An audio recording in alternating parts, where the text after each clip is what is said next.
სიახლე მაგთიკომის მომხმარებელს ქორთიად მარიოტში დღეს ახალი მობილური ინტერნეტის პრეზენტაცია გაიმართა. მობილური ინტერნეტის მომხმარებელს დღეიდან საქართველოს ნებისმიერ წერტილში შეიძლება მაღალ სიჩქარიანი ინტერნეტის სარგებლობა.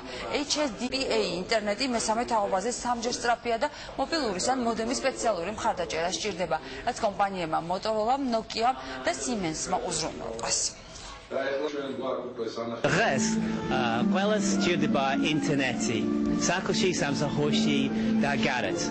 მე ბედნიერი ვარ, იმიტომ რომ მაგთიკომს აქვს სამნახევარი თაობის ძალიან სწრაფი მობილური ინტერნეტი მთელ საქართველოში. მესამე თაობის ტექნოლოგიით შესაძლებელი იყო მონაცემთა გადაცემა მაქსიმალური სიჩქარით 384 კილობიტი წამში. ეხლა ამ ახალი ტექნოლოგიით შესაძლებელია მაქსიმალური თეორიული სიჩქარე 37-ჯერ მეტი იყოს, ვიდრე მესამე თაობის ტექნოლოგიის მონაცემთა გადაცემის სიჩქარე.